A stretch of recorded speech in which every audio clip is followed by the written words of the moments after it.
E independente da sua situação, que você está aqui nesse lugar, Deus que deu a palavra está trazendo o seu coração esperando. Então é só confiar. Então você que veio aqui nesse lugar, adorar seu Deus. Dá uma adoração diferente para Ele. Ele está aqui nesta noite. Em nome de Jesus.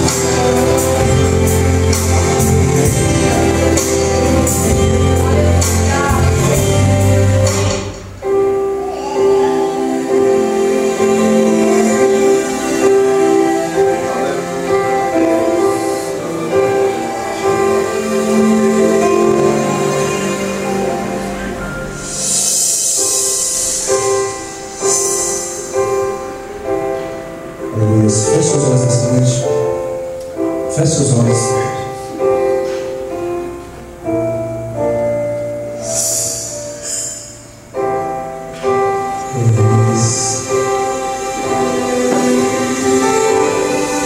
Faça uma oração neste momento. Para agradecer ao seu dia, a presença do Espírito Santo.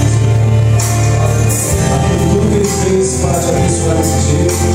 E talvez nós esquecemos daquilo que Ele fez para nossas vidas. Oh, aleluia.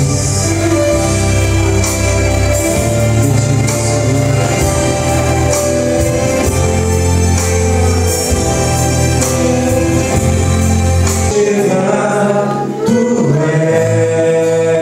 és quem me guia. Se a tempestade me alcançar, Tu és meu abrigo. Louva essa noite.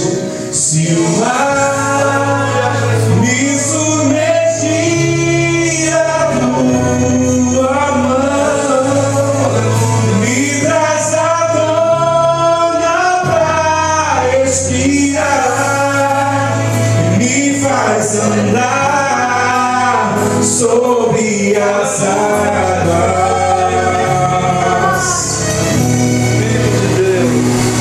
Tu és o Deus da minha salvação.